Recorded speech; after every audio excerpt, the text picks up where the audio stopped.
सीधा रुख करते हैं बड़ी खबर का। भारत 24 पर इस वक्त की सबसे बड़ी खबर है, एनआईए रेड पर गृह मंत्री अमित शाह की बैठक चल रही है। मीटिंग में NSA, home secretary, DG, NIA शामिल हैं। पीएफआई के खिलाफ कार्रवाई पर जानकारी दी जा रही है। गिरफ्तारी समेत बाकी बातों पर चर्चा हुई है। तो देश के अलग अलग राज्यों में एनआईए की छापेमारी चल रही है और इस बीच भारत 24 पर इस वक्त की सबसे बड़ी खबर है, एनआईए रेड पर गृह मंत्री अमित शाह की एक बड़ी बैठक चल रही है। एक बड़ा डिसीजन इस मीटिंग से निकलकर सामने आ सकता है, क्योंकि केंद्र अब लगातार इस मसले पर सक्रिय नजर आ रहा है। जो भी पीएफआई के ठिकाने हैं, इस्लामिक कट्टरपंथी संगठन है पीएफआई, और लगातार इसके सबूत खंगालने की कोशिश हो रही है, कहां कहां तक इसके तार जुड़े हुए हैं। और अब केंद्र जो है इस पर पूरे एक्शन मोड पर है। तो आप इस मीटिंग से भी अंदाजा लगा सकते हैं कि ये जो एक मीटिंग चल रही है जिसमें गृह मंत्री खुद शामिल हैं, तो ऐसे में एक बड़ा डिसीजन यहां से सामने आ सकता है। और इसी बीच अपडेट आपको दे दें, एनआईए की छापेमारी अलग अलग राज्यों में चल रही है। कई जगहों पर पीएफआई के जो कार्यकर्ता हैं वो लगातार इसका विरोध भी कर रहे हैं। अब एनआईए रेड पर गृह मंत्री अमित शाह एक बड़ी बैठक कर रहे हैं। ये अपडेट आपको दे रहे हैं, पीएफआई के खिलाफ कार्रवाई पर जानकारी दी जा रही है कि अभी तक की कार्रवाई में क्या कुछ निकलकर सामने आया है। गिरफ्तारी समेत कई बातों पर चर्चा हुई है और ये तस्वीरें उस वक्त की हैं जब पीएफआई की तरफ से अब लगातार इसका विरोध किया गया। और पीएफआई के खिलाफ यूपी में लगातार कार्रवाई जारी है। यूपी के बाराबंकी में एटीएस की बड़ी कार्रवाई, ये बड़ी खबर दे रहे हैं आपको। यूपी एटीएस ने पीएफआई एजेंट को गिरफ्तार किया। पीएफआई एजेंट नदीम को गिरफ्तार किया गया। दिल्ली से भी इस पूरे मामले पर गिरफ्तारी हुई है। दिल्ली में जहां परवेज अहमद की गिरफ्तारी हुई है, उसके ऑफिस की तस्वीरें आपको हम दिखा रहे हैं। पीएफआई टेरर पर लगातार देखिए छापेमारी चल रही है और अभी तक इस पूरे मसले पर अगर हम बात करें तो 106 के करीब गिरफ्तारियां हो चुकी हैं देश भर से पीएफआई के मामले में। और अब दिल्ली से आज गिरफ्तारी हुई है परवेज अहमद की, उसके भाई को भी गिरफ्तार करने की बात हो रही है। ये एक्सक्लूसिव तस्वीरें भारत 24 की स्क्रीन पर इस वक्त आप देख रहे हैं। परिवार परेशान है। एनआईए की छापेमारी में ये एक बड़ा एक्शन सामने आया है, जहां परवेज अहमद की गिरफ्तारी हुई है दिल्ली से। तो दिल्ली के जामिया इलाके से ये गिरफ्तारी हुई है और अलग अलग राज्यों में छापेमारी इस वक्त चल रही है और कई गिरफ्तारियां होने की संभावना नजर आ रही है। पीएफआई के तार कहां कहां जुड़े हुए हैं, पीएफआई के कौन कौन से नेता कार्यकर्ता इसमें शामिल हैं, इसको लेकर अब लगातार सबूत खंगालने की कोशिश हो रही है।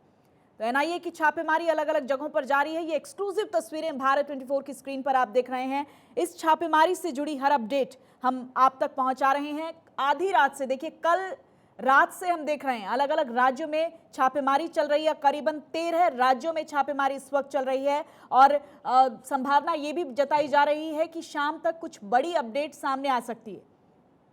ये उस वक्त की तस्वीरें हैं जब जो पीएफआई के कार्यकर्ता हैं वो लगातार इस पर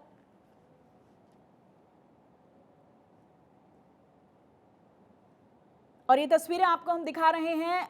दो तस्वीरें आपके टीवी स्क्रीन पर, एक तरफ परवेज अहमद की जहां से गिरफ्तारी हुई है उनके परिवार की तस्वीर आप देख रहे हैं और दूसरी तस्वीर हम आपको दिखा रहे हैं जहां पर पीएफआई के जो कार्यकर्ता हैं वो लगातार इसका विरोध कर रहे हैं। उनका कहना है कि एक षड्यंत्र के तहत हमें फंसाया जा रहा है, एक साजिश के तहत हमें फंसाया जा रहा है। और ये देखिए कई गिरफ्तारियां भी इस पूरे मामले पर हुई हैं। तो एनआईए, नेशनल इन्वेस्टिगेशन एजेंसी, लगातार इस पर एक्शन मोड पर है और अब एक बैठक भी चल रही है जिसमें गृह मंत्री खुद मौजूद हैं। देखना ये होगा अब पीएफआई के खिलाफ ये जो एक्शन तेजी पकड़ रहा है, आगे इस पूरे मामले पर क्या रहेगा। अलग अलग जगहों पर कहां कहां पीएफआई संगठन से जुड़े, क्योंकि आज की बात नहीं है ये, पिछले काफ़ी समय से हम देख रहे हैं ये कार्रवाई तेज़ है और कई ऐसी घटनाएं सामने आई हैं जिसमें सीधे तौर पर पीएफआई की संलिप्तता पाई गई है।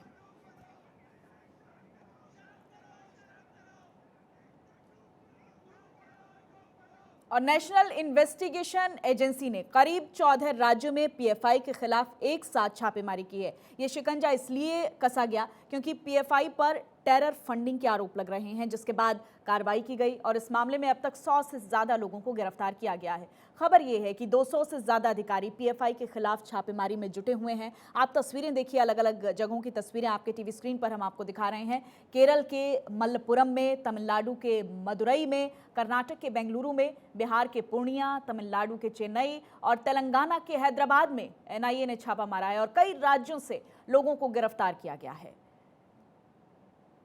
तो देश भर में 14 राज्यों में छापामारी इस वक्त चल रही है एनआईए की तरफ से और इस नेटवर्क को खंगालने की कोशिश हो रही है। ये कानपुर की तस्वीरें हैं। अब से कुछ ही देर पहले हम अपने संवाददाता से जिस वक्त अपडेट ले रहे थे, वहां साफ तौर पर यह देखा गया कि उत्तर प्रदेश में पीएफआई की सक्रियता कम है और ऐसे में अब वहां से भी विरोध की तस्वीरें सामने आ रही हैं। ये अलग अलग जगहों की तस्वीरें आपके टीवी स्क्रीन पर केरल, तमिलनाडु, कर्नाटक, बिहार, हैदराबाद की तस्वीरें आपको दिखा रहे हैं और इस वक्त की बड़ी खबर भारत 24 पर एक बार फिर से अपने दर्शकों को बताएं। एनआईए रेड पर गृह मंत्री अमित शाह की बैठक चल रही है। ब्रेकिंग न्यूज भारत 24 पर इस वक्त की सबसे बड़ी खबर।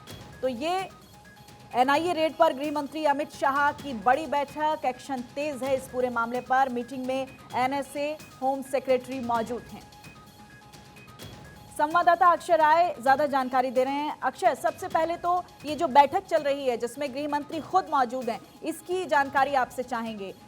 कब ये बैठक शुरू हुई है, कौन कौन लोग इसमें शामिल हैं? और देखिए, ये बताया जा रहा है कि 10:30 बजे अमित शाह के नेतृत्व में ये बैठक शुरू हुई है। एनआईए छापेमारी जिस तरह कर रही है पूरे देश भर में, लगभग 14 राज्यों में छापेमारी जारी है। 110 से ज्यादा लोगों की गिरफ्तारी हुई है जो पीपुल फ्रंट ऑफ इंडिया से जुड़े हुए हैं। दिल्ली का जो अध्यक्ष है पीएफआई का, उसको भी गिरफ्तार कर लिया गया है और उसके भाई की भी गिरफ्तारी की बात कही गई है। ऐसे में अमित शाह की अध्यक्षता में ये बैठक काफी महत्वपूर्ण मानी जा रही है और एनआईए डीजी ने विस्तार पूर्वक अमित शाह को पूरे प्रकरण की जानकारी दी है। और खास बात ये रही है कि काफी मुस्लिम बहुल इलाके रहे हैं। जिस तरह से एक्टिविटी बढ़ी है, चाहे कानपुर का इलाका रहा हो या फुलवारी शरीफ का रहा हो, पटना का इलाका रहा हो या फिर पूर्णिया का इलाका। अभी कुछ दिन पहले ये खबर आई थी कि लगातार पूर्णिया, फुलवारी शरीफ और तमाम जगहों पर जहां की जो पीएफआई के एक्टिविटीज हैं, उनकी एक्टिविटी लगातार बढ़ी है टेरर फंडिंग को लेकर के, क्योंकि ईडी भी इसमें शामिल है।